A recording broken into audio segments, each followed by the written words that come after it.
আমরা একেবারেই অনুষ্ঠানের শেষের দিকে আছি। ভোটারদের উদ্দেশ্যে আসলে আপনার কি বলার আছে? যুগ্ম মহাসচিব হিসেবে কি বলতে চান এবং একজন এমপি ক্যান্ডিডেট হিসেবে কি বলতে চান? ভোটাররা আমাদের চেয়ে বেশি সচেতন। তা আমি মনে করব যে তারা তো অতীতে 3টা নির্বাচন দেখেছে, এবার তারা তাদের প্রার্থী নির্বাচিত করতে তারা ভুল করবে না। সেক্ষেত্রে একটি অবাধ সুন্দর নির্বাচন আমার এলাকা হবে এবং সেই নির্বাচনের মধ্যে দিয়ে একটি গণতান্ত্রিক পরিবেশ আমার এলাকায় সৃষ্টি হবে এবং সারা দেশেই হবে। আমি আশা করি যে বাংলাদেশের গণতান্ত্রিক পরিবেশ সৃষ্টি হবে এবং আইনের শাসন প্রতিষ্ঠিত হবে।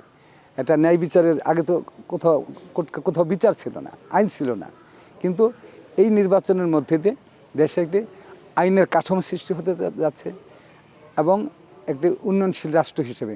এই যে আপনারা দেখছেন যে ফ্যাসিস্ট হাসিনা যে উন্নয়নশীল বলতে অর্থাৎ এমন বুঝাইতো যে বাংলাদেশটা সিঙ্গাপুর হয়ে গেছে। আসলে কি তাই ছিল?